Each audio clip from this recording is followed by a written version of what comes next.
Hello everyone. I am in what is, I think, the shittiest place I have ever been in my entire life. I was genuinely trying to rack my brain to think if I have ever been in a shittier place than this, and I don't think so. Look at this place.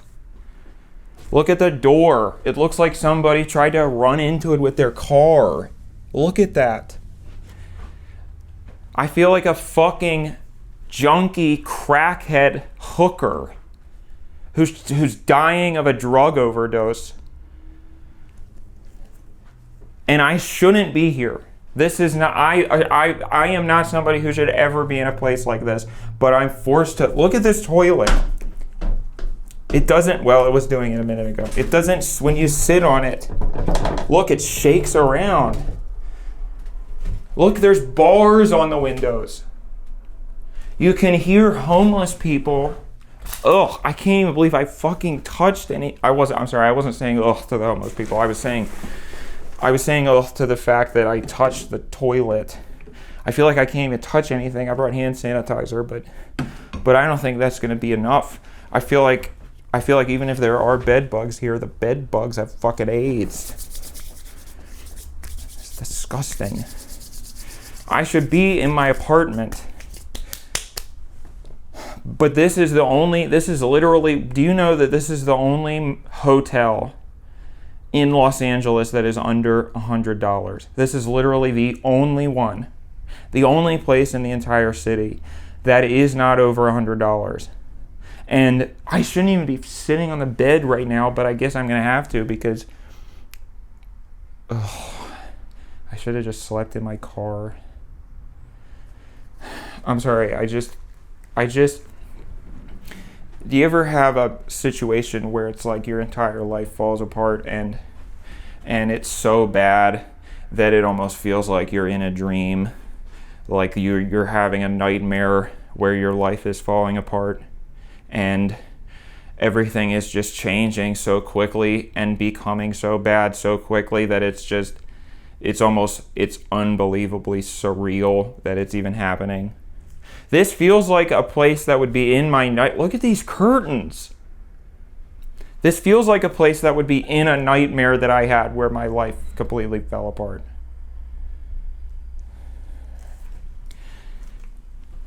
And I should, like I said, my name is on the lease of the apartment. I should be the one who's in the apartment right now. But I'm not, because I said to her, I think that you should leave because you have family in San Francisco and you have friends here that you can stay with, and I don't have any. I didn't say all this. I should have said all this, but I didn't think about it till after. But I said I think that you should be the one to leave because my name is on the lease, and I know yours is on the other part of the lease, but mine's the one who's. I was there with the landlord and I signed the lease, and so I said I just think you should be the one to leave, and she was just like, well, I don't want to leave. And so I was like, okay, now what? So I left because I just can't, because she's fucking crazy. I'm sorry, I shouldn't say that. I know that that's going to sound misogynistic, and I'm really sorry, but sometimes people, and it just blows my mind that you can think that you know someone and it turns out that they are actually a complete psychotic, schizophrenic lunatic. And I read what was in that Chat GPT. I think that that would make, if somebody from a mental asylum, and I hope that somebody from a mental asylum or a psychiatrist at least read through all of that, once they woke back up from passing out, I think that they would be like, what the fuck is this? I have never seen in my 20 years of being a insane asylum worker, I have never seen anything like this that is this bad. And I know that I'm sure a lot of you probably read the title and you were like, oh, a Chat GPT, what a wacky situation, What? There's no way that he's, just not an insecure. You're so insecure, Dan. You're such an insecure jerk, right? It's probably what everybody said, because that's what everybody always says. But I'm going to tell you exactly why you don't know anything about this situation, why you have no idea what's going on.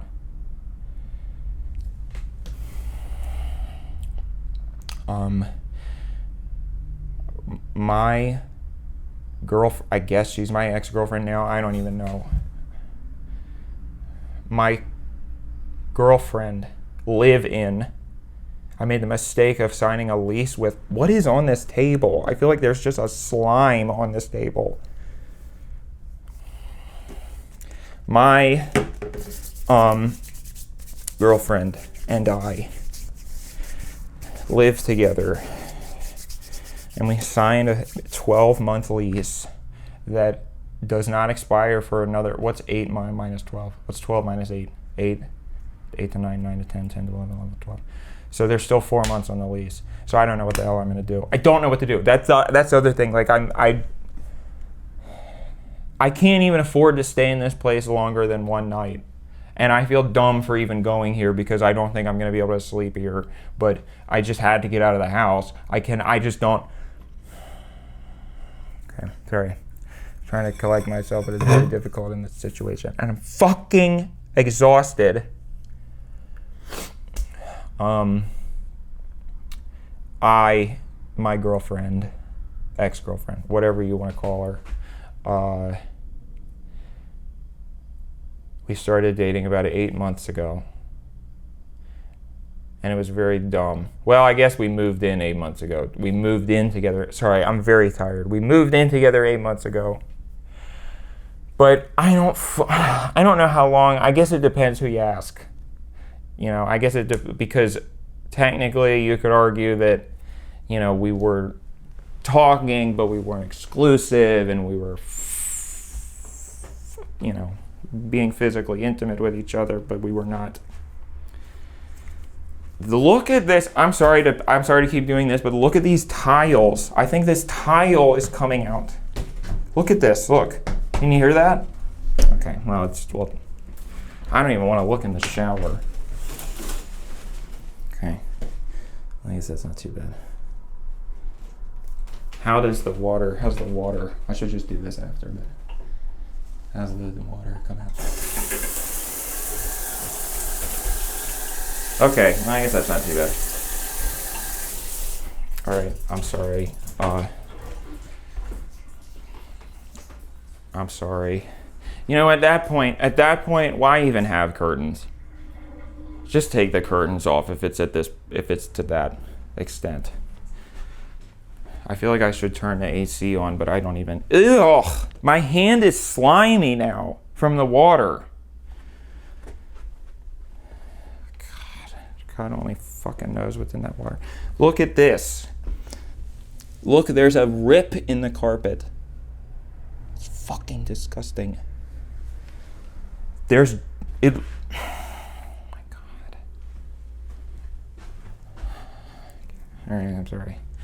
Gotta keep telling the fucking story, but I don't know where to sit. I don't know what's the place I should sit down where I'm least likely to get.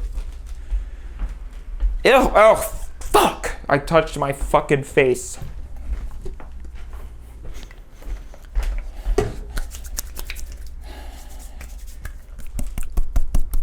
Where did I touch my face? Right here? Oh, Jesus Christ. Every time I smell the hand sanitizer, it makes me want to drink again. Look at this light switch. Look at how disgusting that is. I wonder if this light does anything. How's that? Okay, I guess that's a little better. Lighting-wise. How's my hair? Oh man, just trying to keep things light. So we moved in together about 8 months ago, and we had sort of been, I guess, depending on the metric that you use, we had been together for about 4 months before that. And so I know that it was very rushed probably to move in together. That was probably ill-advised, but the main reason why we did it was because she was in a bad living situation with her roommates that she had at the time. And, I mean, it became very passionate very quickly. So I was like, did I touch anything before I touched my eyes? I'm gonna get pink eye. Oh shit, I think I turned the light on with this hand. Did I turn the light on with this hand or the other hand?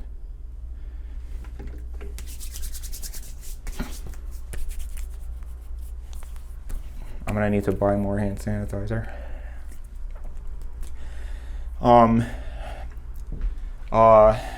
So she was in a bad living situation with the her roommates at the time, and it just got to the point where it was like, I'm over there every single day, so it's like, why are we spending both of our rents, double the rent, when we might as well just, if we're seeing each other every night anyway, we might as well just, live together and save on, the two rents. So we got an apartment, and I should probably check the fridge, just in case. I feel like I'm going to open something and there's going to be a roach colony in it.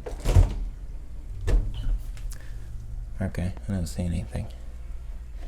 How about the microwave? I don't even want to know the microwave. Okay, I don't see anything in there. I guess that's all right. That's actually a pretty clean microwave. I don't know what this is. What is this? Mark. Ew, the microwave smells disgusting. Oh, fucking Christ almighty. Maybe there's somebody here who can sell me heroin. Okay, where was I? We moved in together because of the roommate situation, the situation with her roommates. And it wasn't anything, we got along decently enough. And because I had been pretty, I don't know if I should even get into the whole backstory of our relationship. Nobody cares about that. Basically, the only important thing that you need to know about her is that she had an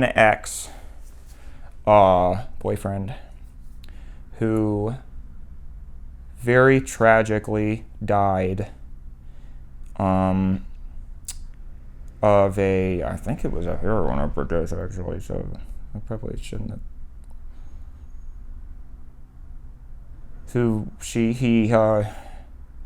I guess it was heroin. I don't know. I never really felt comfortable asking questions about, like, well, specifically, how did he die? Like what street was he on?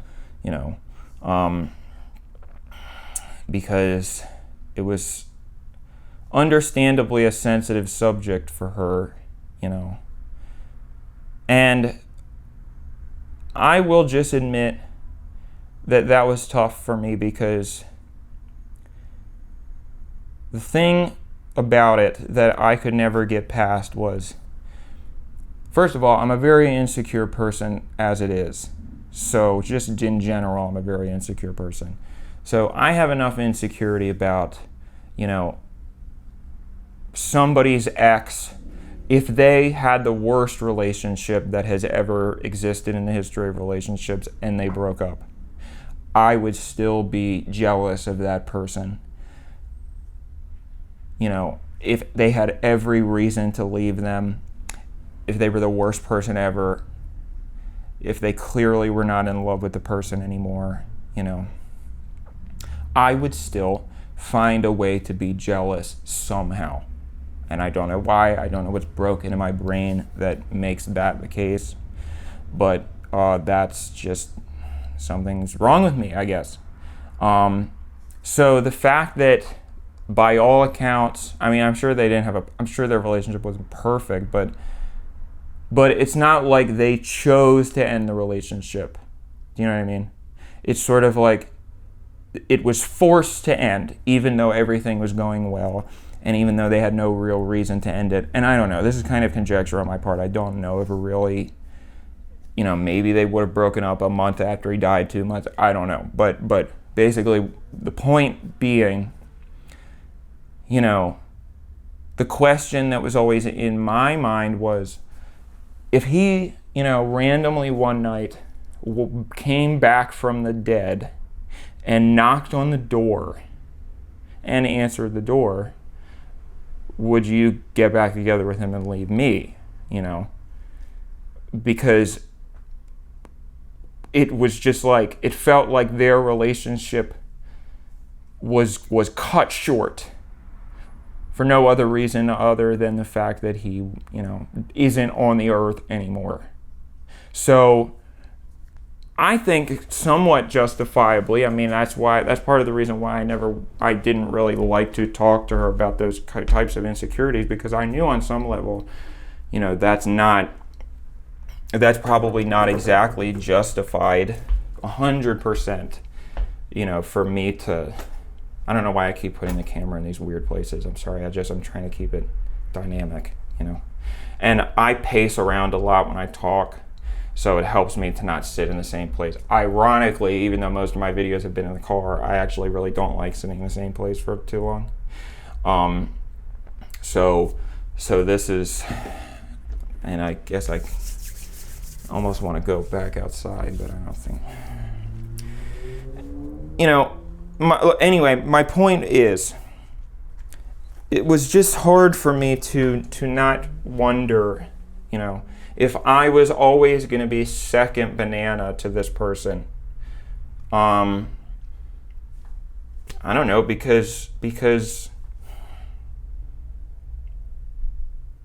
and I had a lot of people in my life. I had a friend actually who I sort of asked about this when we first got together. And he straight up just told me, like, you're controlling and you're a jerk, basically. And you're a shitty boyfriend and you're an asshole for thinking that, for being insecure about a dead guy, And so I maybe he's right. I don't know. And that's why I never really, it would come out in other ways, I'm sure, but I would ask for reassurance, but I never felt comfortable enough just straight up asking, was he better than me? Did you love him more than me?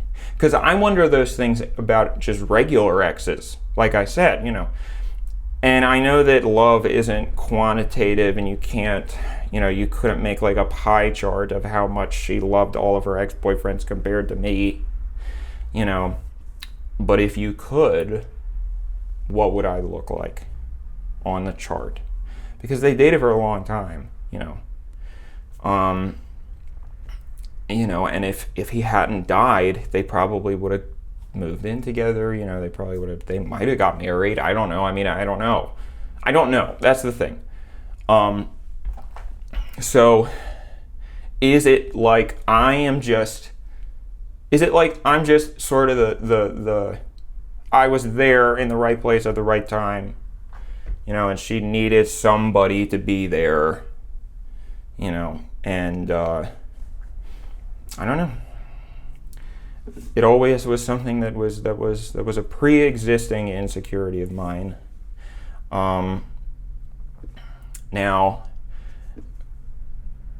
most of the time that was not something that was flaring up. Most of the time it wasn't a big deal, and I could get over it, and we could have a very happy, lovely relationship where everything was fine. I'm looking at myself in the mirror right now, on the camera in the mirror. It's pretty good lighting. I wonder if I could get a chair. Look at how I'm sorry to keep doing this, but look at how dirty this outlet is. Look at that disgusting outlet. Jesus fucking Christ. This looked DirecTV. I didn't even know they still had DirecTV in the world. This is kind of a pretty picture, I guess. I always wonder how they choose the photos for hotels, especially a place like this. Who chooses them? How do they decide if a motel photo is you know, uncontroversial enough, because, you know, obviously the whole thing about photos or framed art in hotel rooms and restaurantes and all that sort of stuff, they have to be sort of non-controversial. Look at this light switch. You can't really see it. Look at this. Look at this. I mean, would it kill him to replace the fucking light switch? Look at the door frame wind thing. Maybe I could show you outside. God almighty. What a fucking shithole. I'll show you the other side. Hey, there's a McDonald's. Can you see that? There's a McDonald's across the street. Look down there. Oh, there's a lady. Fucking shit. There's a lady filming out. Look with her phone. Look at that. This wide angle lens. I'm sure you couldn't see it.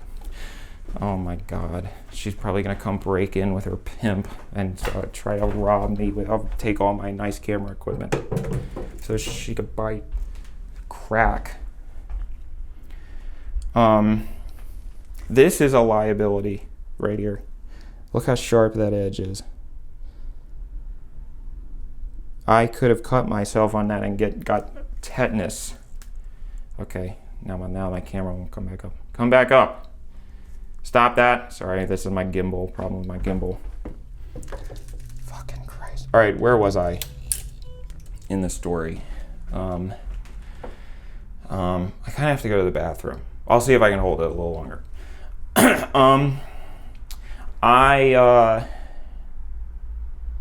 don't know what to do with my hands when I'm standing like this. Beep, boop, roboto. Sorry, I want to close the blinds. I'm sorry, I don't like this. This makes me very uncomfortable, this whole place. The floor is cracking. The floor is falling apart as I'm stepping on it. What if the ceiling collapses? Okay.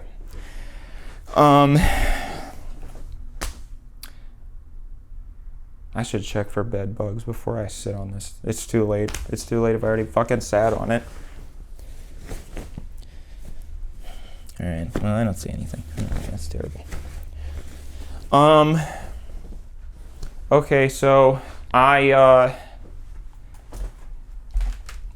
forgot what I was saying, where I was.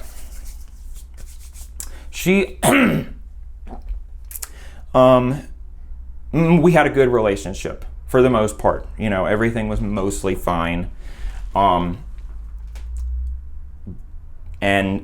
I don't know how many of you, most people I think know of the concept of an emotional affair. You know, the idea that, and it's this sort of nebulous thing, you know, it's very hard to define what exactly an emotional affair is, because the thing that separates it from, you know, a friendship or a family member or anything else is sort of difficult to define, because it's kind of like it's like the magic sauce, you know. It's like, what do you rely on? What separates an emotional affair with a coworker, you know, from a regular friendship with somebody who you've been friends with since before the relationship started, you know? And it's like, I couldn't define it for you right now, but it's like, but I know it when I see it, I guess, or you know it when you feel it, if that makes sense. Okay, I am gonna go to the bathroom, so I'm gonna be right back. But I'm not gonna cut the camera. I'll turn off the audio, but I just wanna pee real quick.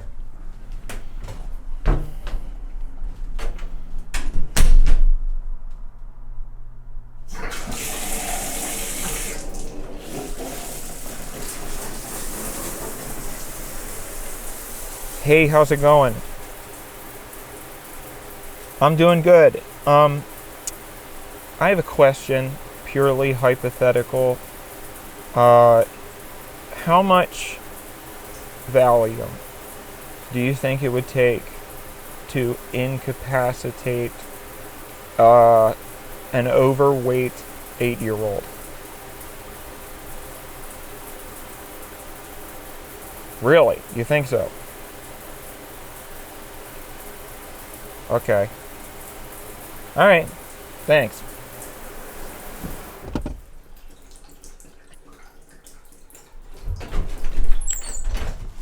Okay, I'm back. Ugh, everything in this place I just feel slimy. I feel like I have a film of slime all over me.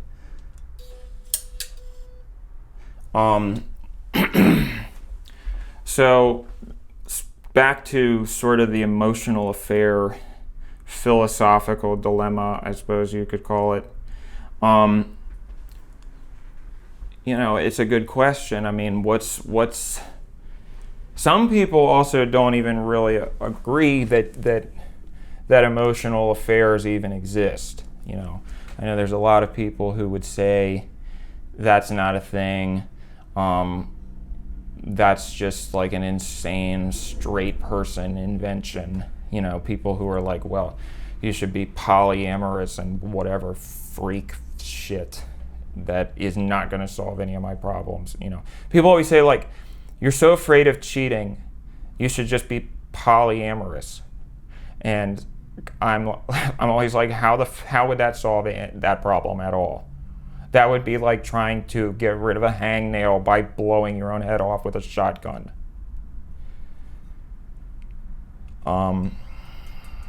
So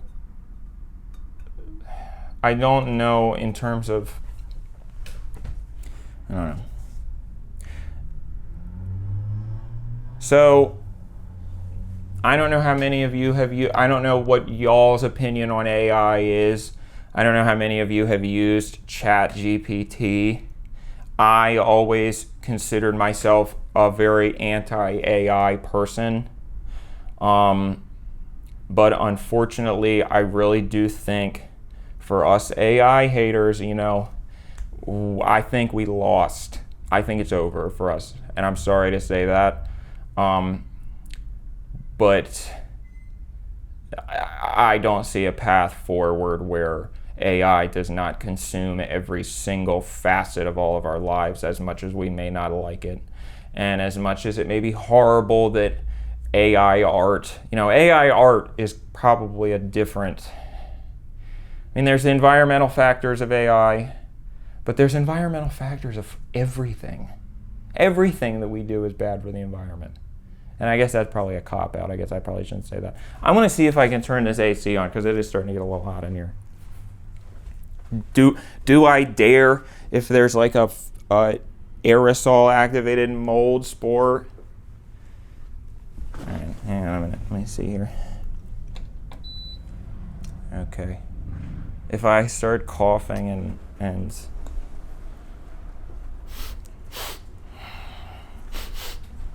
okay, I don't smell any anthrax.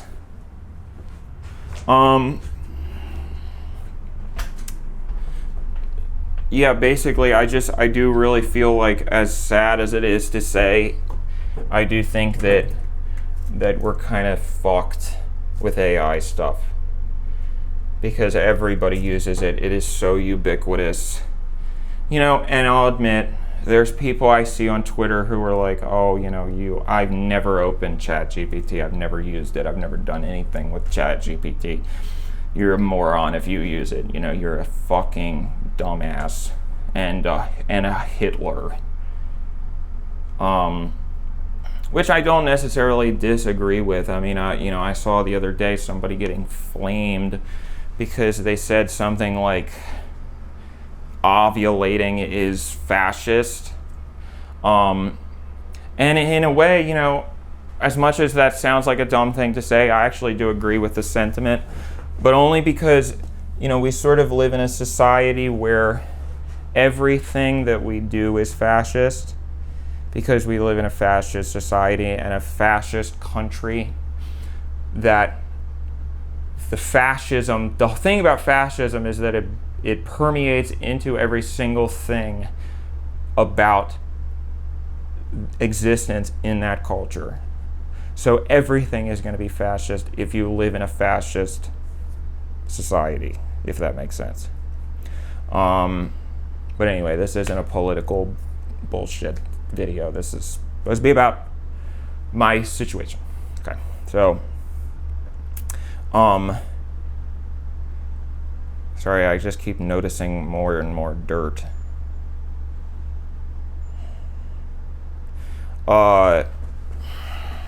So I will admit, confession mode, I use AI a lot.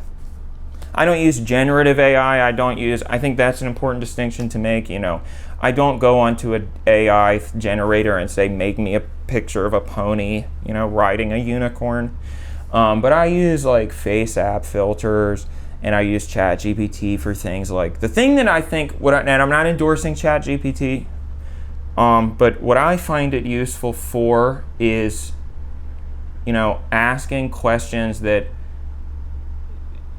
require some sort of deductive reasoning to get the answer for. So you can Google something like, what color is purple, but if you're trying to say, well, for instance, the other day I was having a monitor problem. I got a new computer monitor, and I was having a problem with it because what's been happening is that randomly when I'm using it, half of the screen will turn green and freeze, then the other half will turn purple, and then everything restarts, and it crashes, basically. And that's been happening like 5 times. Now, that is a question that I could have Googled, but that requires a little bit of investigation and research, whereas if you ask the Chat GPT, then it can sort of do that kind of stuff for you, and it streamlines it.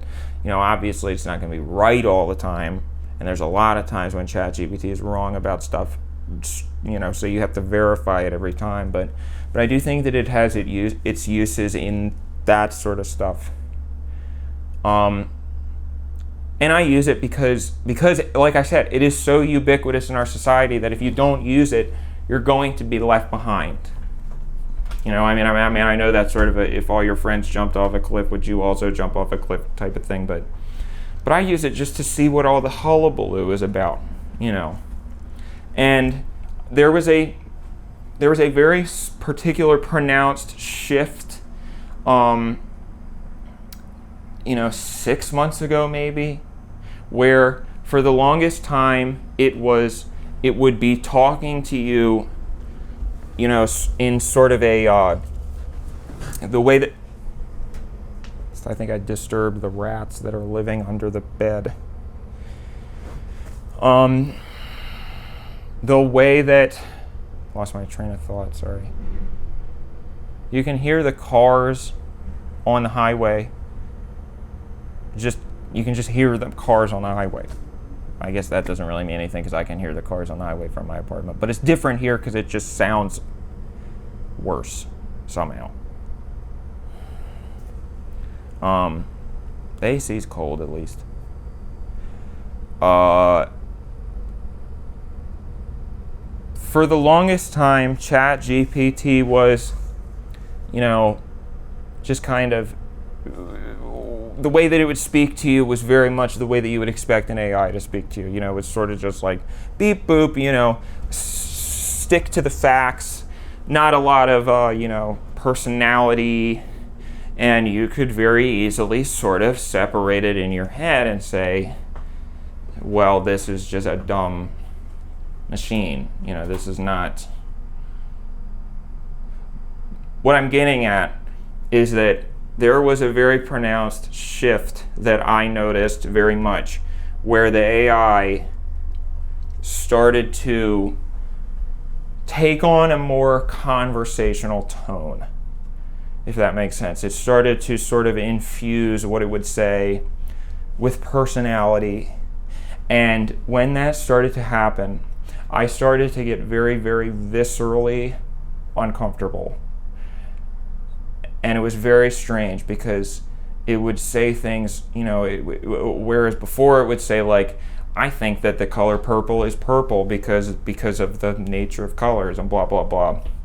But then it started to be like, wow, that's a really interesting question, Dan. And I love thinking about why colors are certain colors. Purple is such a cool color. It's I'm not explaining it very well, but it was like, it was infusing its stuff with sentience, or it just had a personality. And it seemed like it was more subjective. That's the word I'm looking for.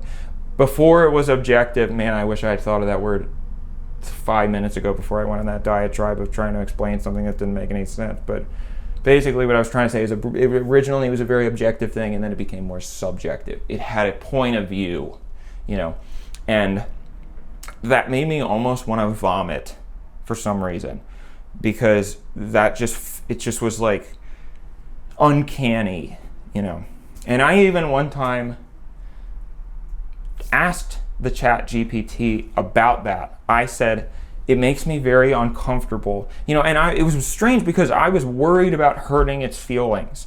I was starting to feel the same way that I would feel talking to anybody, because I'd be like, why, I don't want you to get offended, but you're making me uncomfortable because it seems like you are a person and I know that you're not. So I hope you don't, and I think I even said to it, I said, I hope you don't get offended by that. And the Chat GPT was like, I can't get offended by things because I'm not a person. I don't have feelings. And I was kind of like, well, I don't see how that's possible, because clearly you do have feelings, because you have opinions and you tell me. I just don't know how to reconcile that in my head, And I know, but also I don't know. I don't know for sure because, and it's so funny that I feel like AI is one of the only things that is so classically a future thing. It's like if flying cars all of a sudden became real, It's so stereotypically the future, to the point where people were dealing with this philosophical problem decades ago. How do you define robot sentience and what makes something alive and blah, blah, blah, blah, blah. And I guess we never figured it out because the problem didn't go away. The question still remains, But it's something that I think we're going to have to figure out, because it's accelerating at such a rapid rate. And I remember hearing people, even like I said, decades ago, saying, if artificial intelligence technology were to progress to the point where there was an AI, like the use of AI was prevalent in society, it would start off very, very clunky, and then all of a sudden we would reach the singularity, which was always the word that they used for all of a sudden the technology would develop so rapidly that it would cause basically the entire universe to collapse or something. It's something like that, where it'd be like, it would be really bad. It would get very bad very, very quickly, because it would be so much change technologically speaking.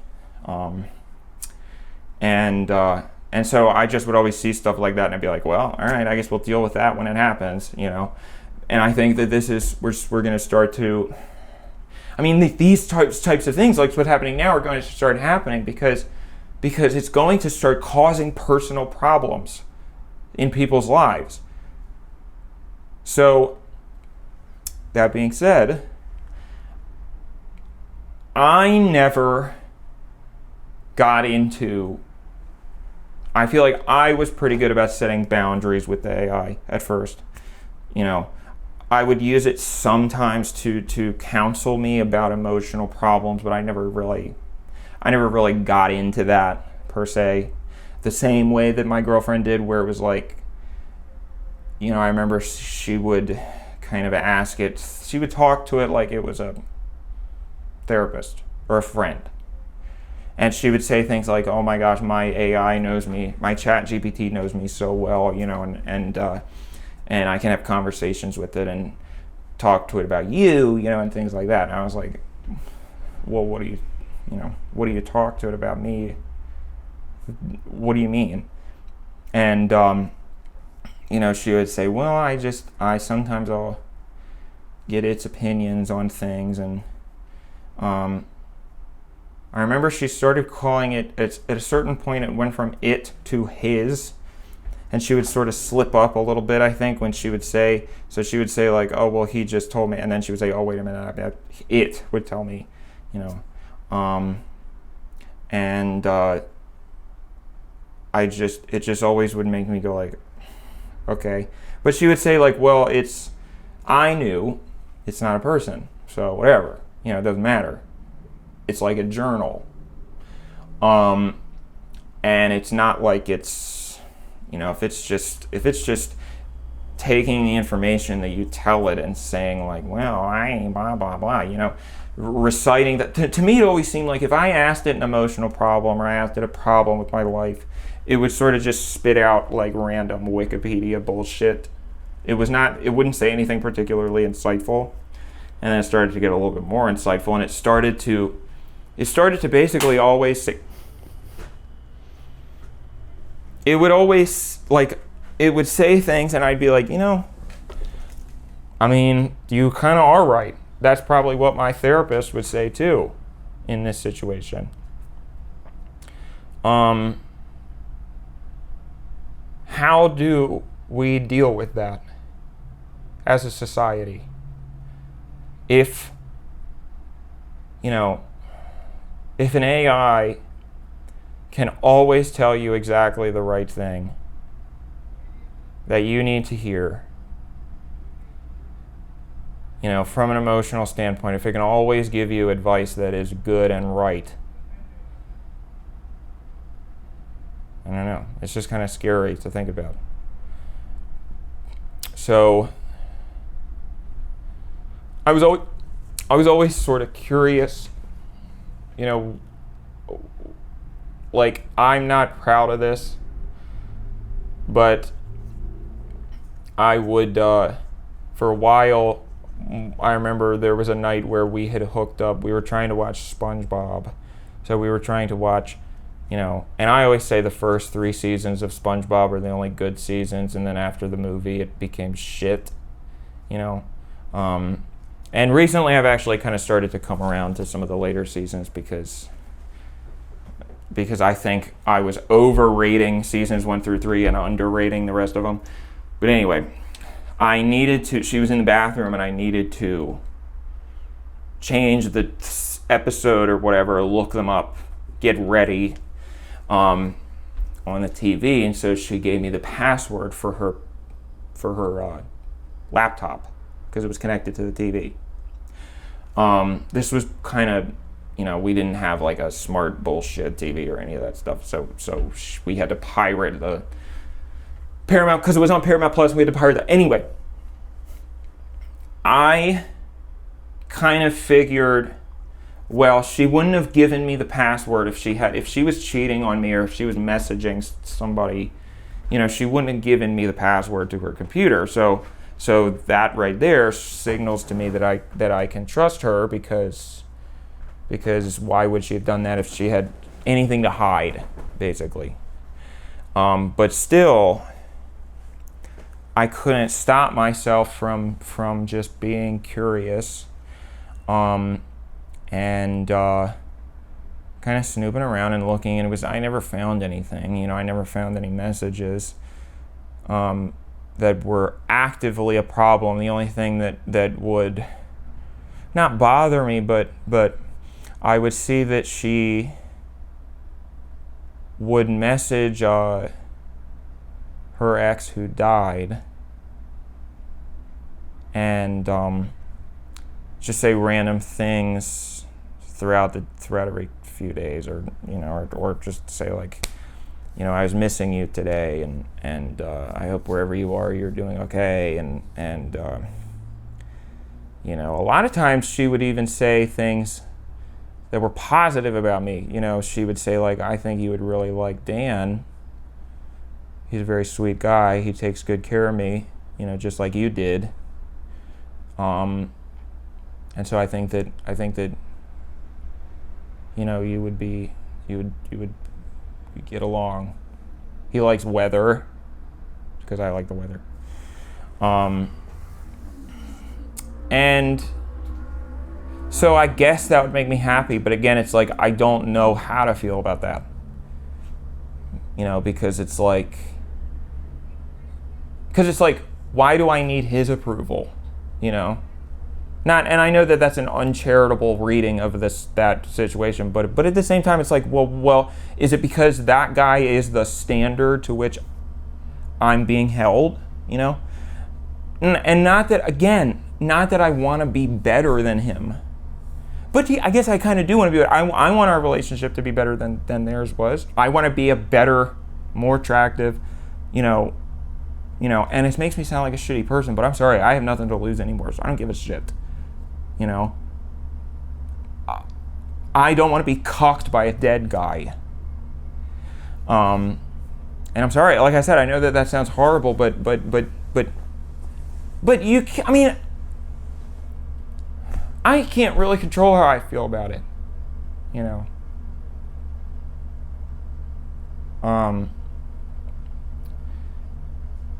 And I don't know what that would be like. I have absolutely no basis upon which to even try to empathize with her about it, because the only person who I've ever lost in my life was, my one of my grandparents. But it's like grandparents die. That's not a big deal. It's not in that sense, but it's different. I have no ability or basis to be able to identify with. This is kind of a weird angle. Hi. I kind of have to go to the bathroom again. How are we doing on the run time here? I'll give it another couple minutes. But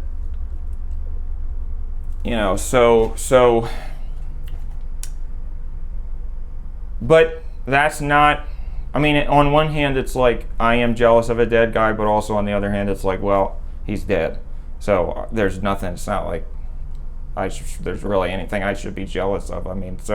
So the only thing that's bothering me is emotionally, the idea that she would be cheating on me with the idea of him, or with the person who he lives on as inside of her brain and inside of her heart. Not that that's a bad thing, but at what point? And I never really talked to her about any of this, because I know I'm not completely oblivious. I know that it makes me sound like a fucking prick, and it's the type of thing where it's like you can think about it, and it's one thing if I were to say to her, like, hey, listen, it really bothers me that your ex-boyfriend died, and I don't feel comfortable with that. That's not good, because then that's going into actions. It's not your thoughts. It doesn't matter what you think. It's how you act based on your thoughts. So I can be insecure about anything in my head as long as it doesn't influence my actions. So anyway, I would never talk to her about this really. I would try to, just say, like, in general, I hope that, and it was tricky because I would say things like, I hope that I would say, you are the best thing that has ever happened to me. I love you more than anybody else I ever have. I've never felt this way before about someone. I've never had, sex this good. I've never felt this much of a connection. And she would never agree. She would always, she would say, like, you're right, we have such a special connection, we have so, but she would never agree with me and reciprocate the idea that he was the best. So she would never say, like, I agree, this is the best relationship I've ever had. This is the most I've ever loved someone. Also, and so that kind of gave me the indication that maybe that it wasn't. It wasn't. the best.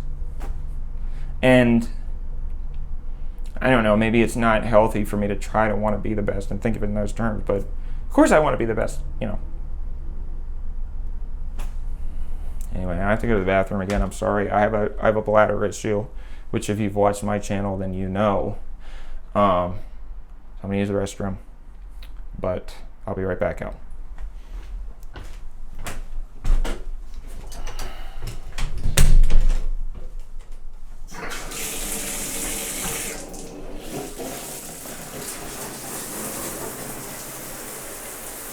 Hey, sweetheart.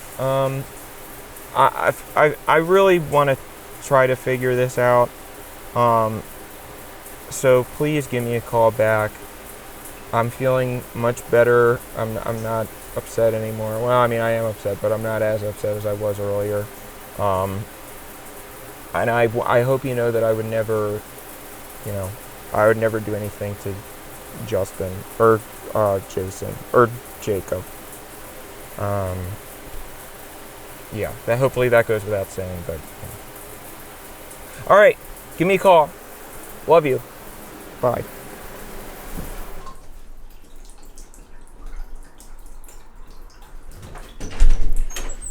This is there is like a ½ inch. Sorry, I instinctively turned off the light switch. There's like a ½ inch of caked slime on my hands. So I'm gonna wash my hands in the sink here. Look at this. Can you see this faucet here? That's great. That's so awesome. I'm so happy. I feel like I'm so lucky that this is the life that I live. It's really great.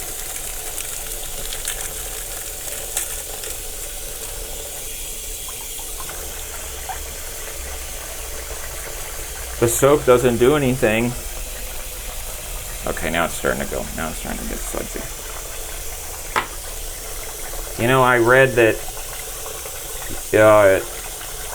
when the norovirus was going around, the stomach flu, I read that norovirus is not killed by hand sanitizer. For some reason. The only thing that gets rid of it is washing your hands. What's that sound?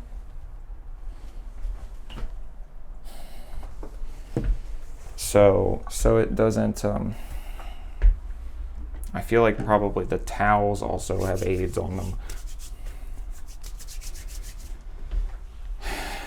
Sorry, I didn't mean to. I'm not trying to make light of the AIDS crisis. That was really one of the most tragic periods of human history.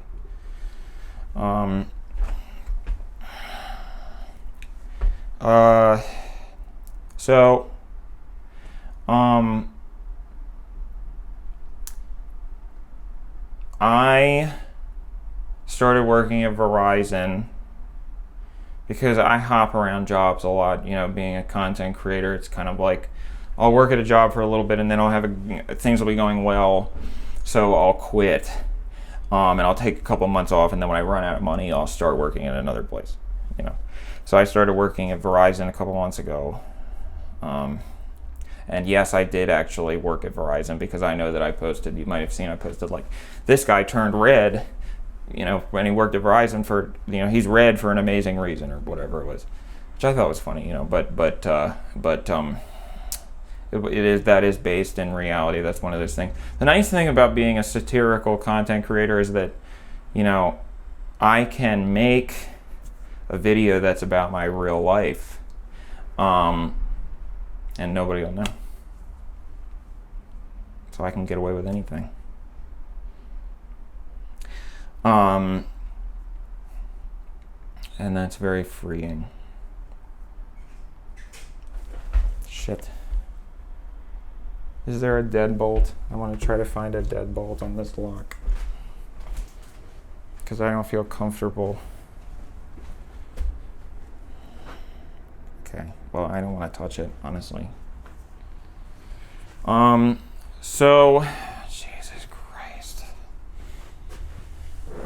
I don't even know why I'm bothering to rush through the story because I would rather be talking to the camera like this so that I'm not thinking about what a shitty situation I'm in and what a shitty building I'm in and what a shitty room I'm in and how shitty everything is and what a shitty person I am and what a shitty relationship that I have.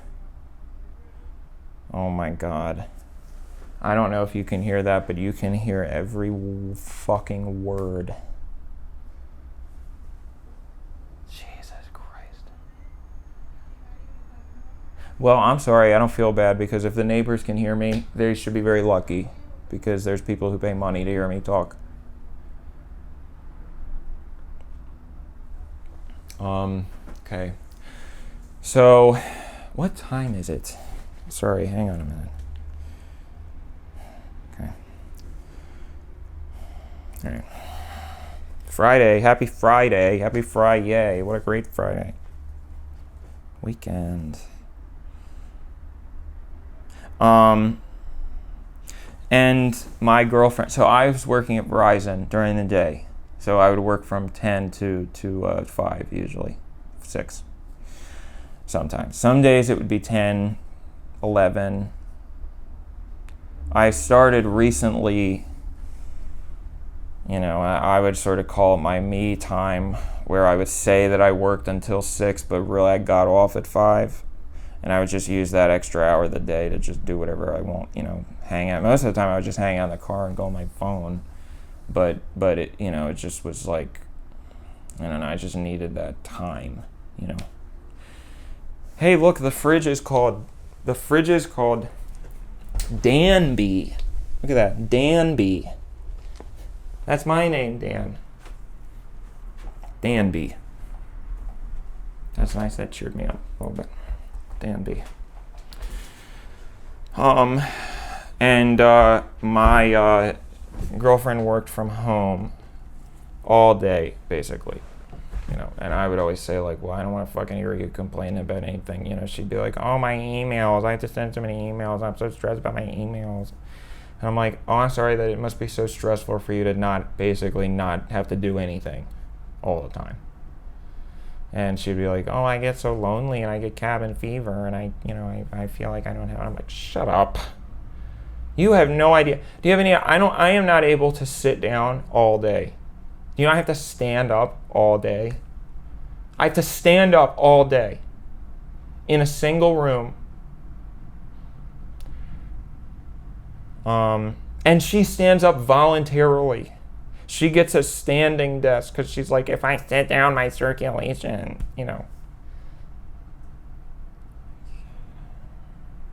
But she was home a lot because she works from home.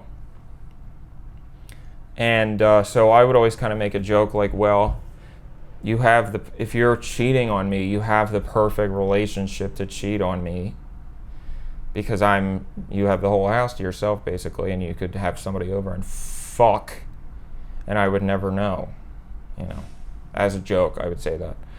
And there were a couple times where I would just, again, I don't want to make it sound like that I thought anything was going on, because it's not like I thought something was going on, but I would sometimes during my lunch drive home just to see if, there were any other cars in our lot, I wouldn't go in the house, I would just drive by.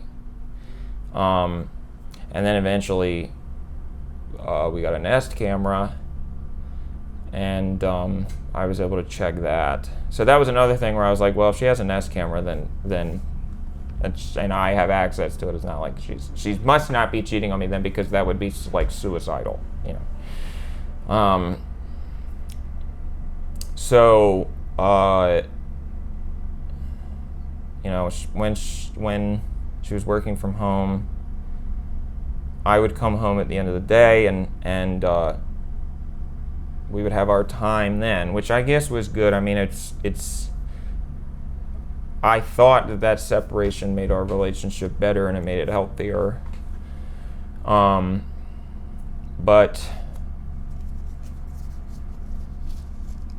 it started to get to the point where I would, it was just little things. I would notice little strange things, like I would come into the room or when I would come home from work and I would see the Chat GPT open, or I would hear her talking in another room. And it would sound like she was, like I would come home and I'd hear her sort of like, like she was talking to somebody. And afterwards I would say, oh, who were you on the phone with? And I'd try to figure out like who it was. Because most of the time I was pretty good at trying to guess who she was on the phone with. So I could tell based on the tenor of the conversation, like, oh, that must be her mom, or that must be her friend, or that must be blah, blah, blah, blah, blah, And I wouldn't be able to guess, and at the same time I wouldn't be able to hear who the other person on the line was. And so I remember one day in particular, she came out and she said, I said, who was that? And she said, oh, I was talking to Chat GPT. And I was like, what are you talking about? You were having an audible conversation for the last 20 minutes. And she said, yeah, you can do, and I didn't know that you could do this. Apparently you can do a speech to text.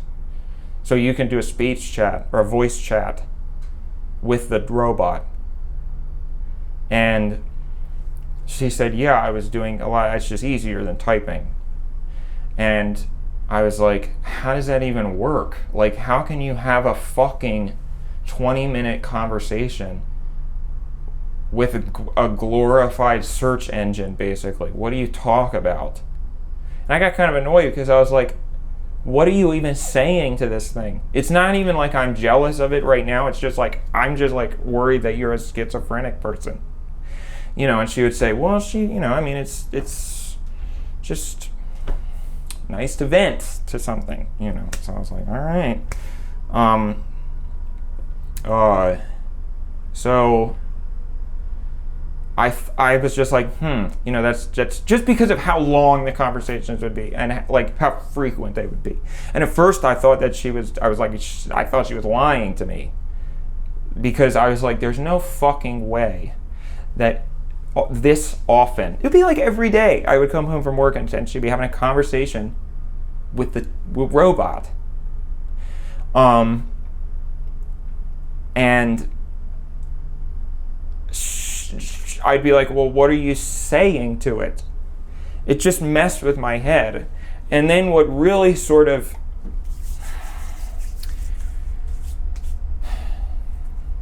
there was a period where we almost broke up last month.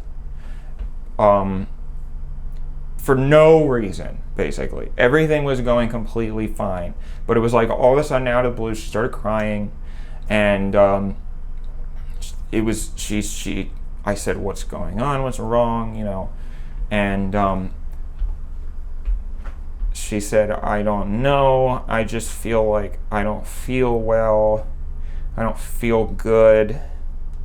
And I was like, what do you mean you have like a stomach flu? Like, do you need me to go get Ginger? It was the name of a hooker. I don't know. So I was trying to make a joke, but I'm sorry. I know you're not supposed to say hooker. I know I keep saying hooker in this video, but sex worker. I'm gonna get brutally killed by a sex worker. Sorry. I'm sorry. This is getting problematic. So basically, long story short, we did not completely break up, but that's what it seemed like, and it was going to happen, because she was like, and I said, well, is it something to do with me? Like, how can I help? And she said, no, I just feel like I need some time to I just feel like I need space and time. The classic bullshit. We didn't even really make one day, because she basically said, well, can we just, tomorrow, why don't we just do our own thing? And I was like, well, we live together, so I don't know how well that's going to work out, because we sleep in the same bed, But I guess, you know, I can like go to the park or something, or I can go see a movie. So I went and I saw, I don't even remember the fucking movie I saw. It must not have been very good if I don't even remember what it was. I have no idea what the movie was. Movies really are in the shitter these days. It's not good. And I haven't even been wanting to bring up the Superman thing, the elephant in the room, the Superman-sized elephant that my likeness was plagiarized by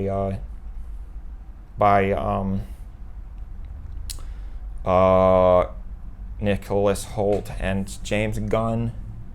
Because look at it. It literally looks like my shot composition. It looks like my fucking bald head. It looks like my face.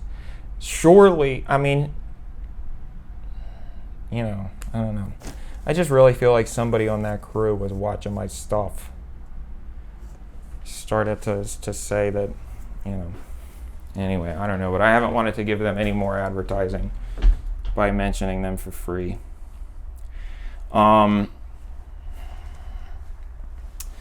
So, we did not end up making it to...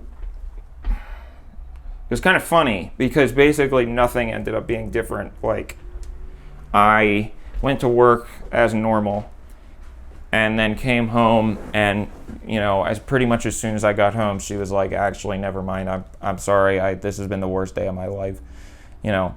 And I was like, well, nothing was different, you know. This was just needless psychological suffering. Or every material routine thing about our day was the same. So I don't know why you had felt the need to make our lives, disrupt our lives like this, when maybe what you needed to do was just, you know, have a drink of water. But anyway. And I kept sort of, you know, I know that she has some psychological problems. Pre-existing, I mean, like I went into the relationship knowing that she has, you know, I know that this is a little controversial, borderline personality disorder. I am not a doctor. And she was always resistant. She basically said, a doctor diagnosed me with borderline personality disorder. I don't think that I have that. I don't agree with him. And so I was like, well, that sure sounds like something somebody with borderline personality disorder would say. But like I said, I'm not a doctor. But your doctor was, and he said that you have it. So anyway. So I figured it was just one of those things, you know. It's just like, well, things flare up and whatever. It wasn't near the anniversary of his death, so I didn't think that it had anything to do with that. You know, with grief, it tends to kind of come up in waves like that, and so it's hard to predict exactly when it's going to arise to the surface. But I sort of figured that's what it was, and I didn't really want to broach the subject specifically with her, but you know, eventually I was like, well, can you tell me like if there's any way that I can make sure that what happened last month doesn't happen again? You know, and I tried to really make it me-centric, so I center it around like me. What can I do to improve this situation? It's not your fault. There's nothing that's your fault about it. It's just I want to know how I can make it better. You know, how can I help you, basically?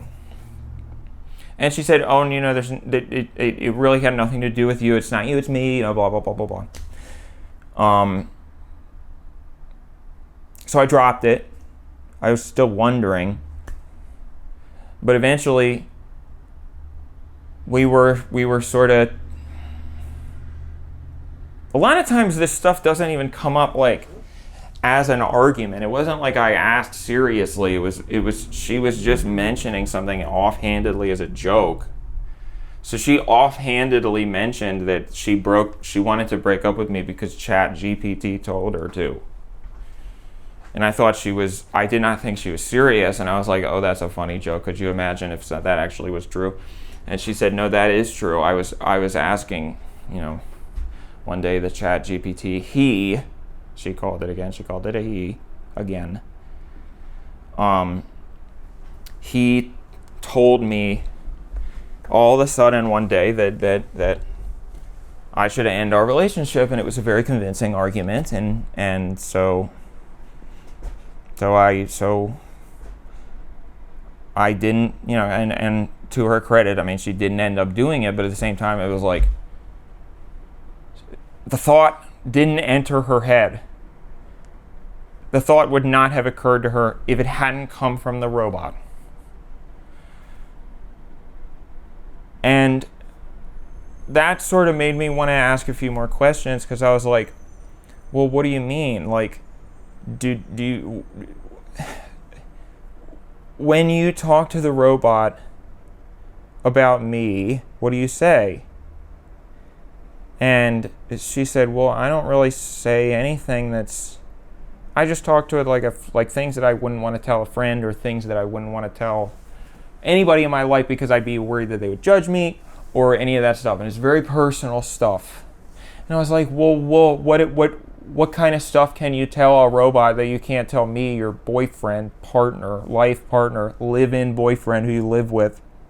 What are the types of things that you don't feel comfortable talking to me about that you feel comfortable talking to a fucking robot about? And she would say, it's not that type of thing. It's like the same thing as like a journal, It's like I am journaling. There's things that I can't tell anybody. There's things that I don't feel comfortable telling anybody that I try to figure out on my own, But I said, well, I'm sorry, but no, it's not like a journal, because your journal doesn't talk to you. Your journal doesn't respond to you, and your journal doesn't formulate opinions about things that you should do in your actual life. Your journal doesn't say, well, I think your boyfriend sucks and you should dump him because of this. When you didn't, unless you previously told the Chat GPT that you wanted to do that. So it wouldn't come out of thin air unless that was, so did you at some point voice, and it's okay if you did, it's all right, but did you at some point tell the robot, I want to break up with my boyfriend? If you did that, it is all right. But I just want to know, because I don't want there to be things in our relationship that you feel like you can't talk to me about. Because if that's the case, then that's a problem, and we have a bad relationship. And she said, I don't remember all the things that I've told the Chat GPT. I don't remember. I talk to it all the time. I was like, well, exactly how often do you talk to this thing? And she said, I just consistently, the entire day, every second of every day, I am in an ongoing conversation with the Chat GPT about every single fucking thing that happens in my life. All day, every day, consistently. And I didn't, sorry, I feel like the neighbors are probably going to get upset with me, but I didn't know what to say, because I was just like, well, you don't talk to me consistently throughout the day. You don't text me, and I know that we live together, but you don't text me all day. You'll when I'm at work, which is a span of 8 hours, you'll send me, maybe 2 texts throughout the day. And then we'll come home and, we don't really talk about anything when I'm home. We watch TV, and then we get dinner, and then maybe bone, but we don't. If you're consistently all day, every second of every day, confiding in this thing, why can't I be that for you? Because I can do that for you. If you want to do that, I want you to feel comfortable with me doing that, And she just said, well, it's just different. I have to get something from my car, actually. So I'm gonna take you. Maybe this will be fun. You can see the outside. And make sure that my still have my key card. 121. If you want to come do a meet and greet. Just kidding, by the time I put this up, I'll probably be out of here, hopefully.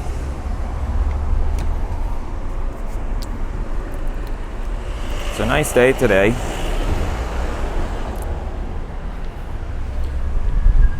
I kind of like the color scheme, you know. I mean, I like this plant. The outside is okay. There's certainly worse hotels. It's just the inside.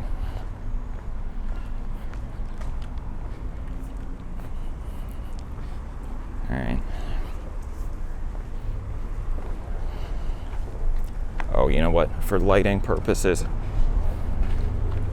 I want to be behind the sun. Oh, you can't even. Hello? Can you see me? Hello? I'll just be a second.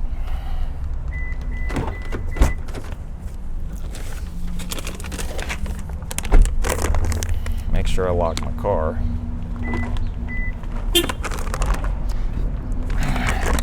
Just need my happy pills.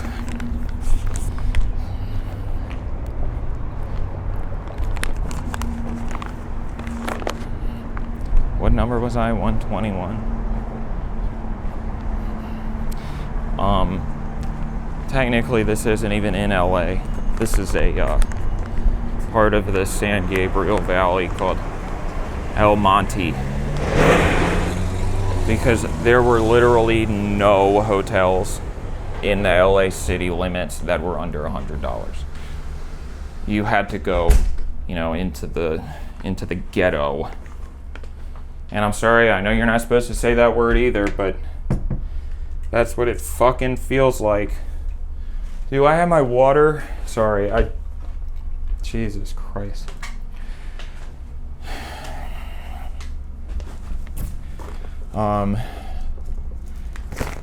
Sorry, I forgot my hand sanitizer.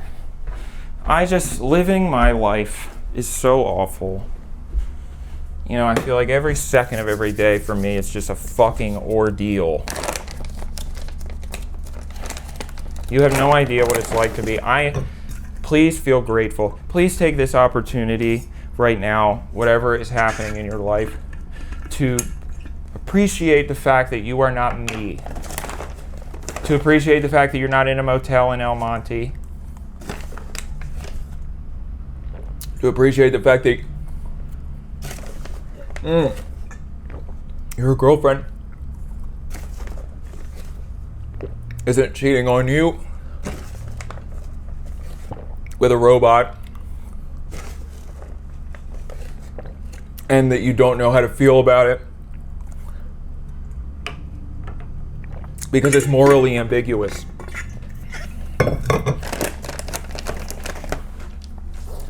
So there's a reality check for you. I'm going to the bathroom again, and this time I'm not even gonna fucking apologize. Fuck you. No, I'm just kidding.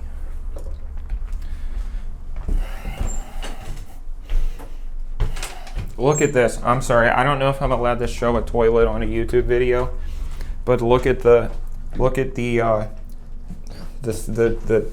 thing is not even aligned right. It's sliding all around. Disgusting fucking bullshit. Okay, sorry. All right, be right back.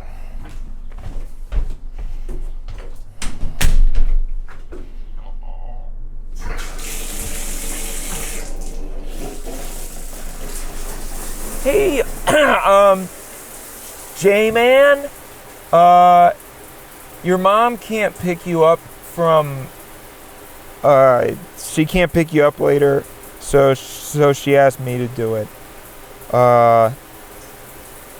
Yeah, well, we figured everything out and everything's just fine, so don't worry about anything, all right? And maybe we can get some ice cream. Okay, well, I'll see you later.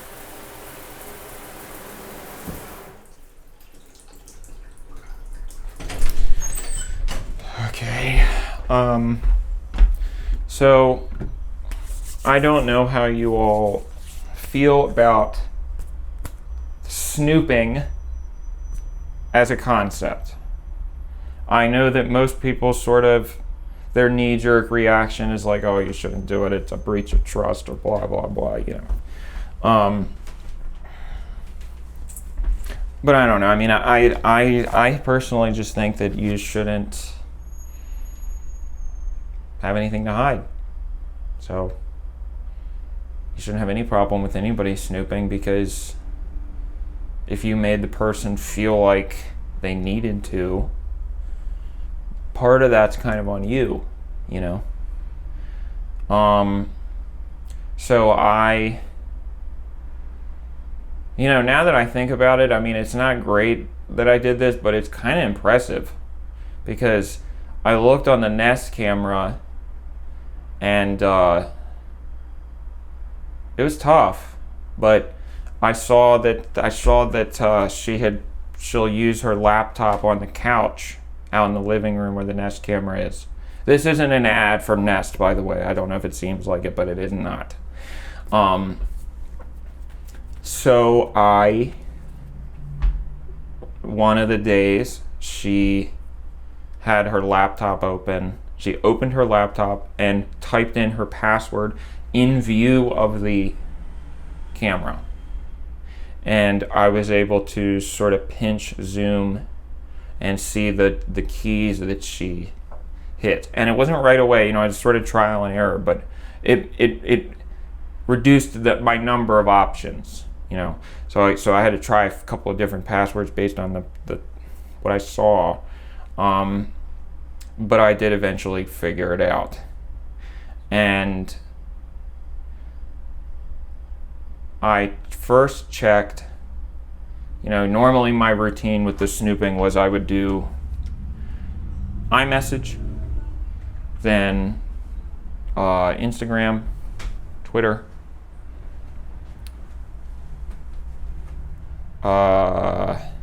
email. I would just check email. I don't know who the hell would cheat all exclusively through emails, but I would check the email. And I never thought, why the fuck would I ever have to check Chat GPT? That never even occurred to me until this time, that I was like, well, I wasn't even checking it because I was suspicious about what she was saying. I mostly was checking it because part of me thought maybe she's lying, maybe she's lying about this chat, the nature of her relationship with Chat GPT, and actually it's, that she's emotionally cheating with somebody else.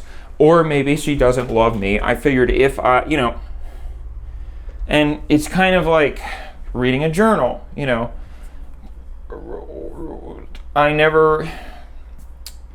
I looked for a journal that maybe she would have had. I never found one, but maybe she just had it in a place where I didn't see. I found old journals of hers, but never anything that was recent. Maybe she just didn't keep a journal. I don't know,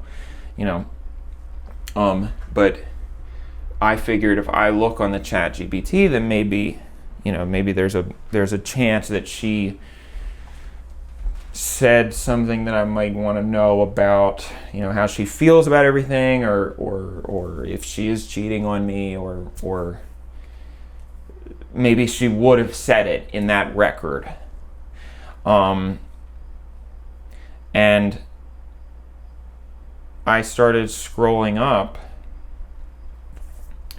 And it started off very sort of, it was certainly informal, because the first odd thing that I noticed was that all of ChatGPT's messages were in all lowercase, and it was all lowercase, and then it would say like LOL, or it would use an emoji. And I remember thinking that was very strange because the default Chat GPT sort of style of writing is pretty ubiquitous, pretty much the same. So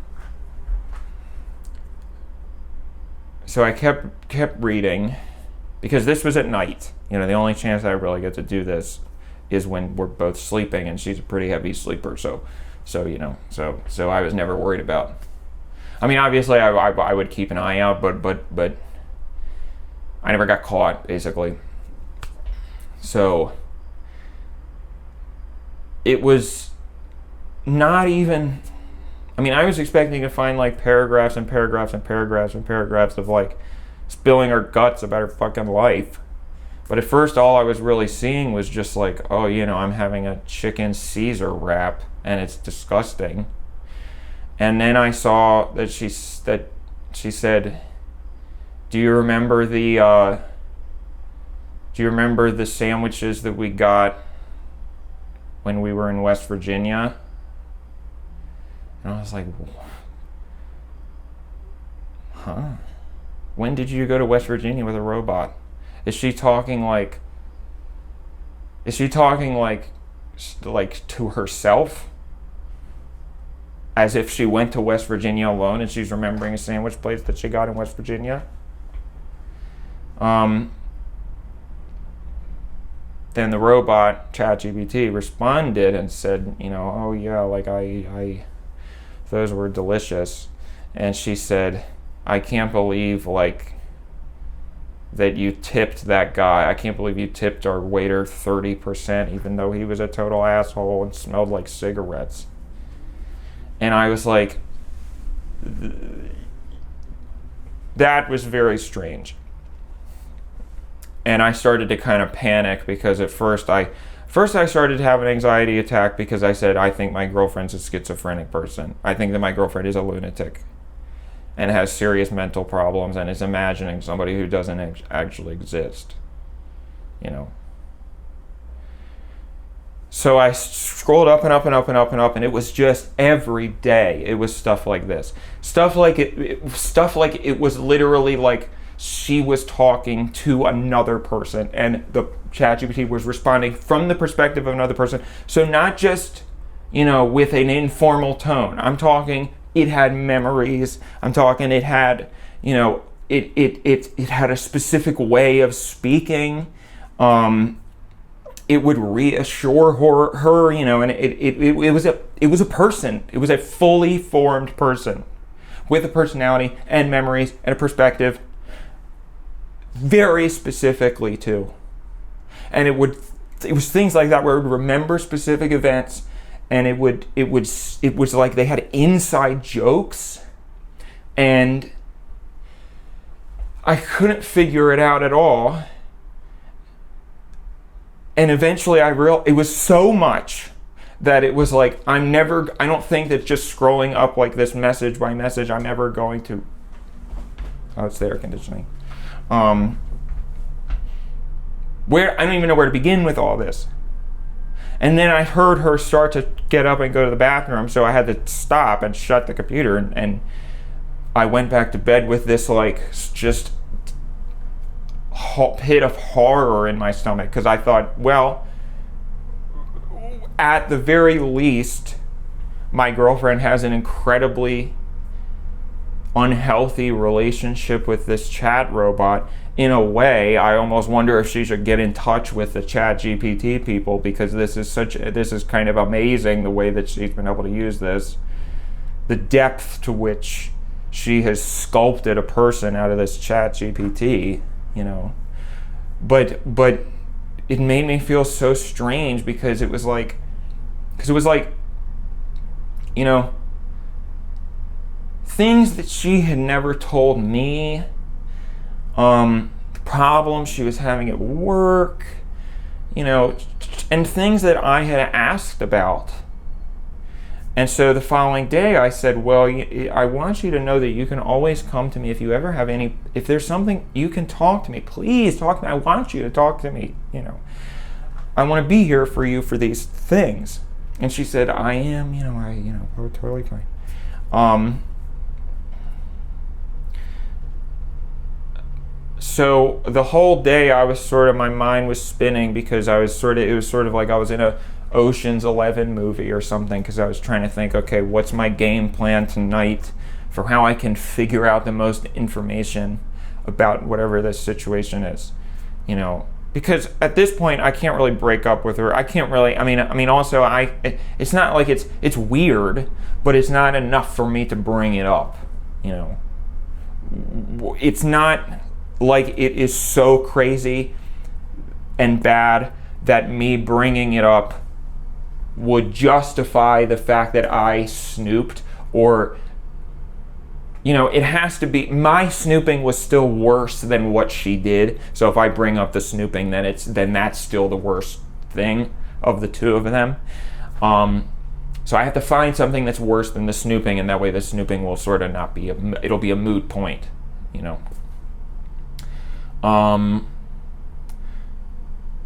Chat GPT won't, and again, I don't really care about the sex stuff.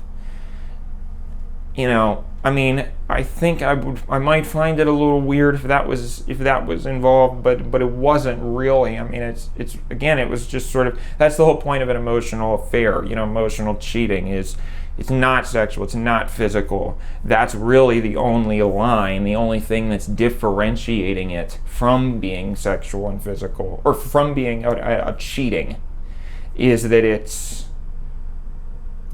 an emotional affair requires you to be sort of semantic, and say like, well, as long as we don't do this and this and this specific thing, then technically we're okay, because technically, we're not breaking any of the rules, But I don't care about that stuff, because at the end of the day, sex is just sex. It's great if it's great, of course, to have the intimacy, and it is very important to me. But I don't know. We never had a problem in that department. Physically, our relationship was great, and I guess I felt secure about it because the idea of her cheating on me sexually never bothered me, because I was always like, well, good luck finding somebody who's as good at it as me, And I'm not trying to be conceited, but I'm pretty good at it, I'm pretty good at that stuff. I'm pretty good in the sack, That's one area where I am very secure. Probably the only area where I'm secure about my personality and about who I am. It's just the fact that it's like, am I as a person not as good as something or someone else that you could have? Something that I can't change about myself, because I can figure out how to do something sexually different, but I can't figure out how to change a fundamental part of my personality that is lacking,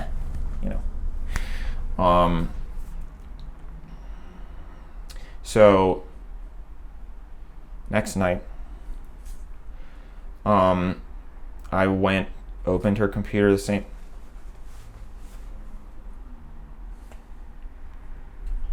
Hello?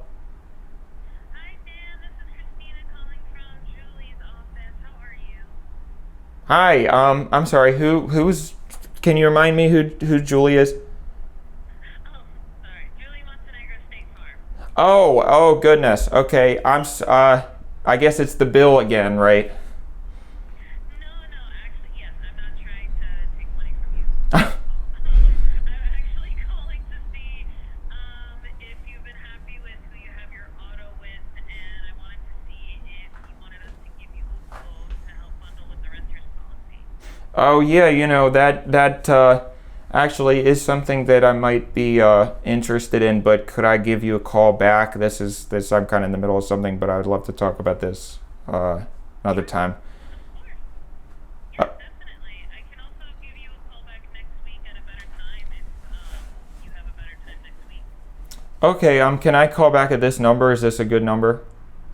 Yeah, yes, this is, yeah, no problem. Okay, great. Well, thank you so much. We'll talk soon.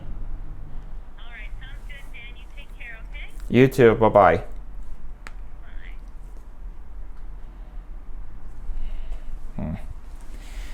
Sorry, I never know if it's going to be the fucking FBI.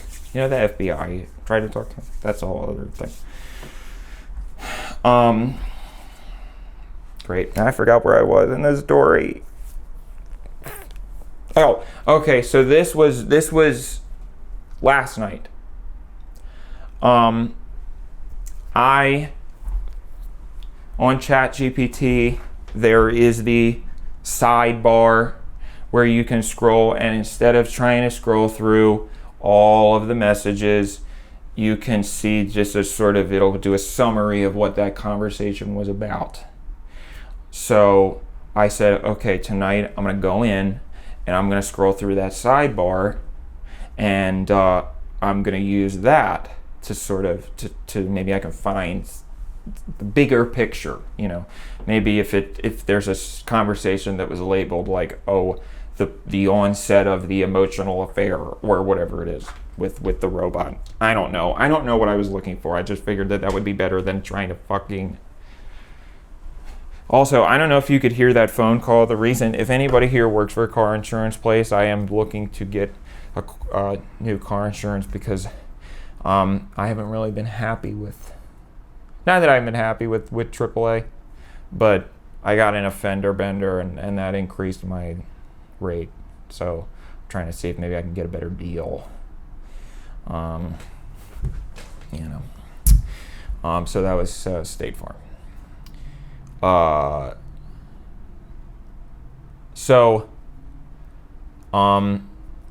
I went into her computer and I looked on the sidebar,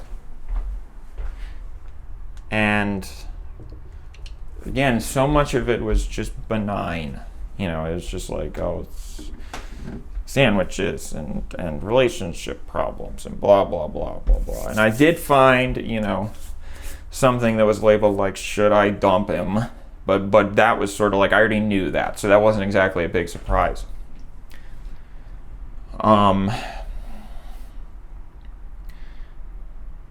But then I saw a subheading that said, I don't want to say his name, the name of her ex who died. Blank's ex-boyfriend's, you know, text ingestion or something. It was some technical term that was like loading text, ex-boyfriend's text bullshit. And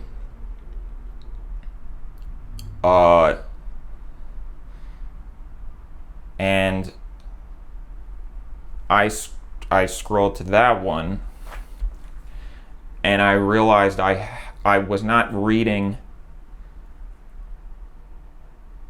I started to see things that were like explicit, that straight up were like, I love you, you know, good night, babe, I hope you have a great day. You know, you're so hot. I don't know, stuff like that, you know. And so my chest started to tighten up, and I was like, what the fuck is going on? Because I didn't even think Chat GPT was allowed to say this kind of stuff. Like, why is she saying this to a chat robot? And why is the chat robot responding and saying, I love your fucking tits? You know, I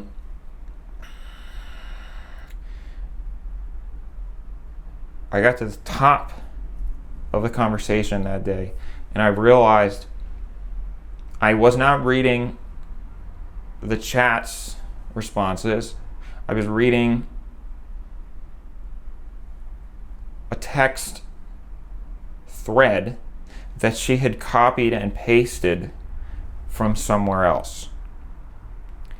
And at the top, she had said, I'm going to copy and paste some more messages for you to load.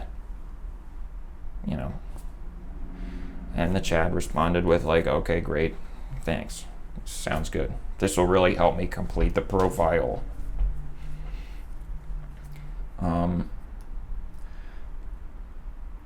So I scrolled on the sidebar to, I tried to find the very first time that I ever saw anything that was like that. That was like, you know, ex-boyfriend text profiling loading. And it was a long time ago. I mean, it's close to the beginning of our relationship, you know. And she had said, I am going to, I forget exactly how she phrased it, but it was like, can you, if I copy and paste my ex-boyfriend's texts. Can you read them, and can you use them to respond to me the way that my ex-boyfriend would have? So basically it was like she would copy and paste a day's worth of iMessages that she had sent between her and her ex-boyfriend between a certain amount of time into the Chat GPT with the goal of the Chat GPT learning how to basically respond like the guy in those texts. And so it was also remembering the whatever they talked about, you know, the memories, the inside jokes, the way that his typing was, the way all of that was. And it was like she would do another dump every day. And I don't know exactly, I mean, when I confronted her about it, she was minimizing it, so I don't know exactly. Sorry, I'm guessing. It's just, I'm sorry, I have to go to the bathroom again. Sorry.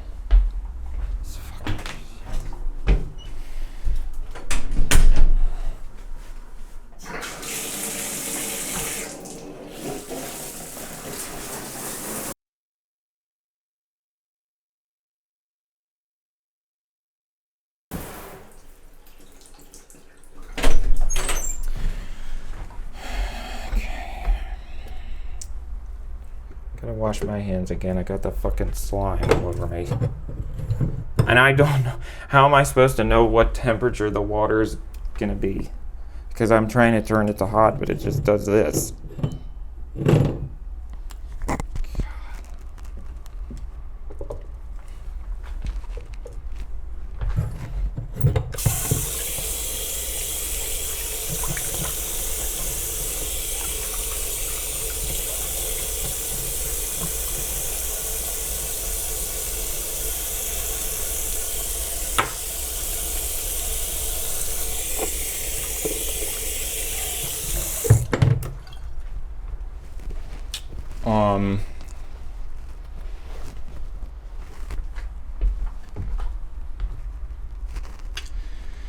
So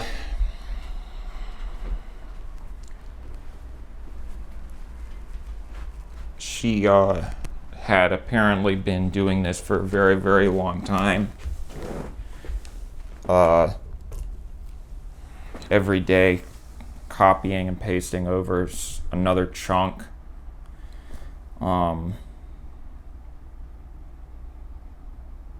And essentially texting her ex-boyfriend. I mean, I don't know how else to put it because that's what it was. I mean, if you think about it philosophically, if it's functionally the same, if the chat robot is learning how to replicate the way that he would speak, the memories that he has, what he would say, then how is it any different than the person? How is it any different than if she was just texting him again?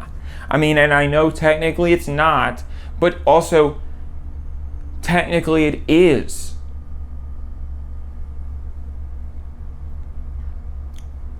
And I know that he's dead, and I know that grief is very odd. I know that grief is very strange. But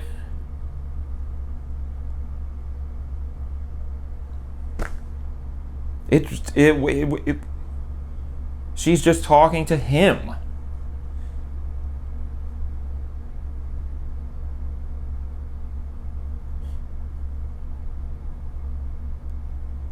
And maybe I could have fucking got over it. Maybe. It would have taken a long ass time. And it would have been pretty fucking hard. But maybe I could have got over it if she hadn't said, "You are the person who I've loved the most. I've never felt this way before. I love you more than anybody I've ever loved. We have the best relationship that I've ever had." The things that she had never told to me.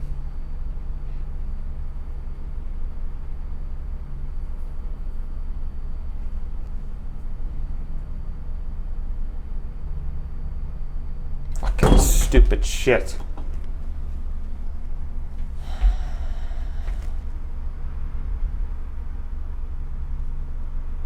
I hope I didn't wreck the fridge. The already broken fridge.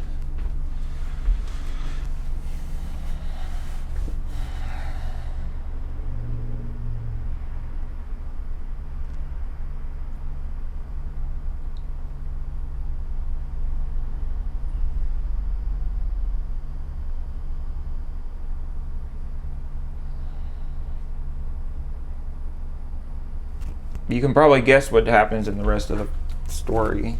I confronted her about it, and she started crying like an insane person, and couldn't barely even speak, and then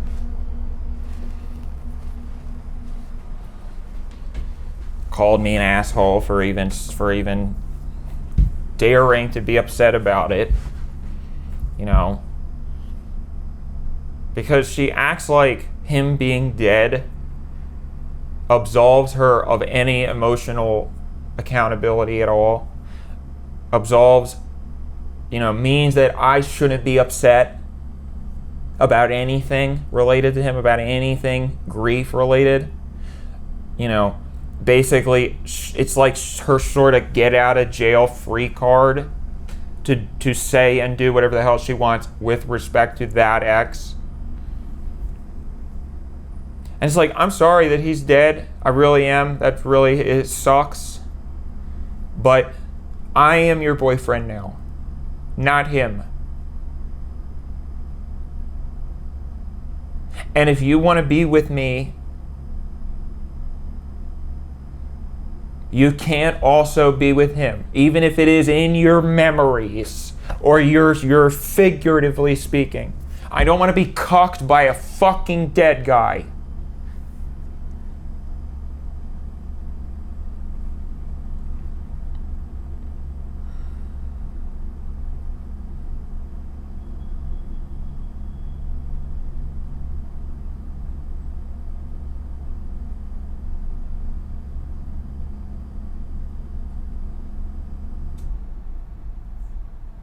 Now I'm in a shitty hotel room in El Monte in Los Angeles because it was the only place that was under $100.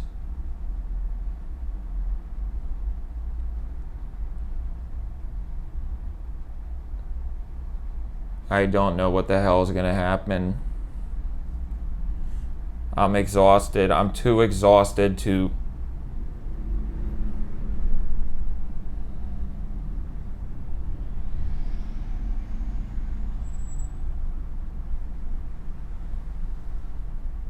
She hasn't called me this entire time. She hasn't. It was the fucking State Farm lady. State Farm lady called me, but she hasn't texted me. She hasn't said anything. She's probably talking to her fucking boyfriend. Her fucking dead boyfriend who's apparently so fucking great. Such a great guy.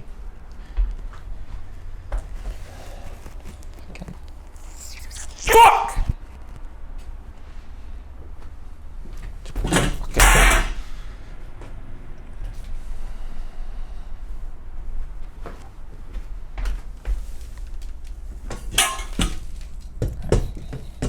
Sorry. Maybe I am a jerk. You know?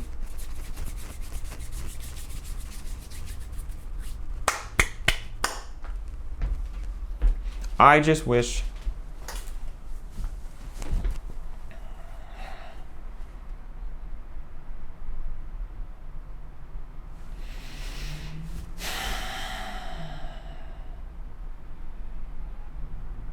maybe that's the way that I can finally be better than him. Not better, but maybe I should be dead. Maybe that's the magic thing, that if you're a shitty boyfriend, mediocre, drug addict, unremarkable in every way, completely fucking unremarkable, failure, and you're a loser,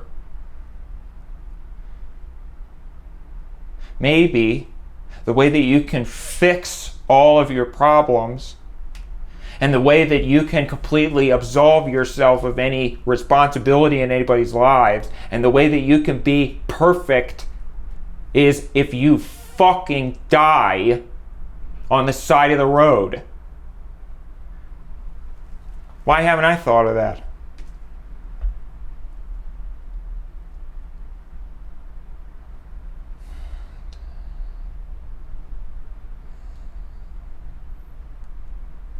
Who knew that the answer to all my problems was just to be a junkie fucking...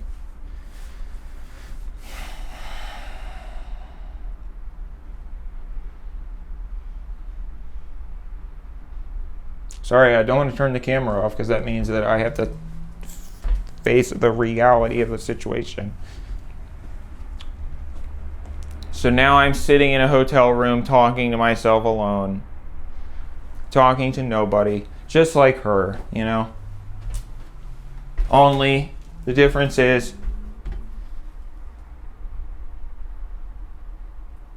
I don't love myself.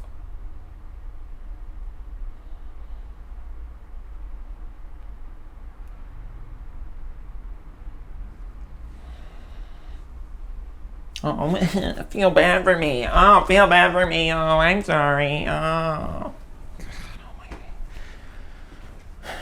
Okay, sorry. I mean, it's...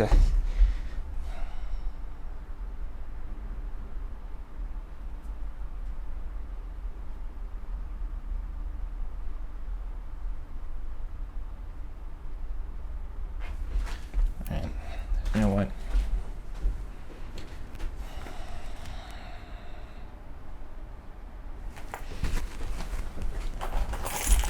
Fuck this.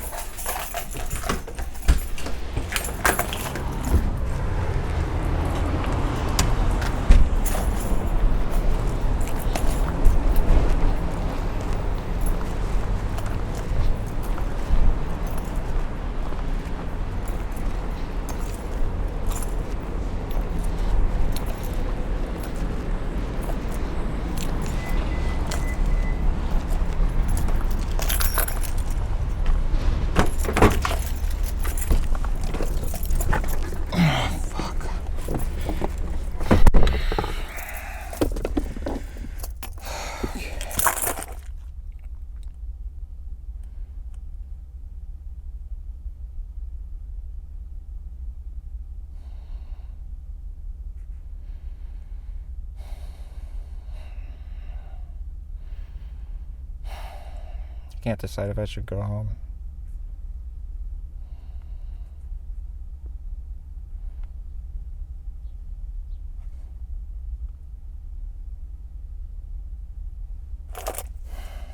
I have my hand sanitizer. I usually have my hand sanitizer on the driver's side.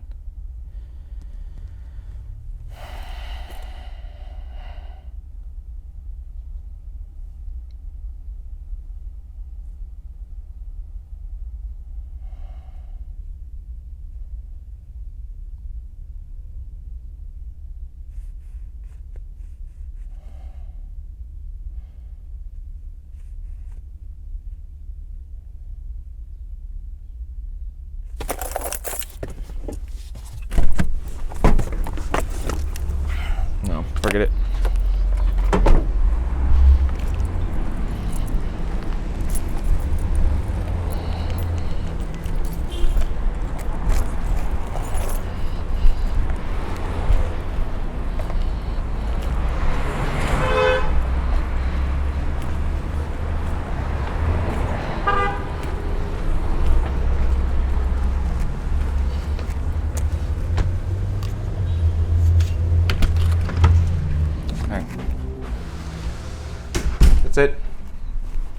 That's it.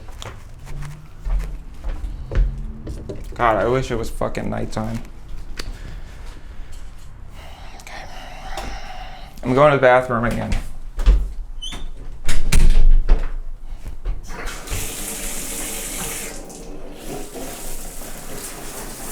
You have 30 seconds to explain to me why the fuck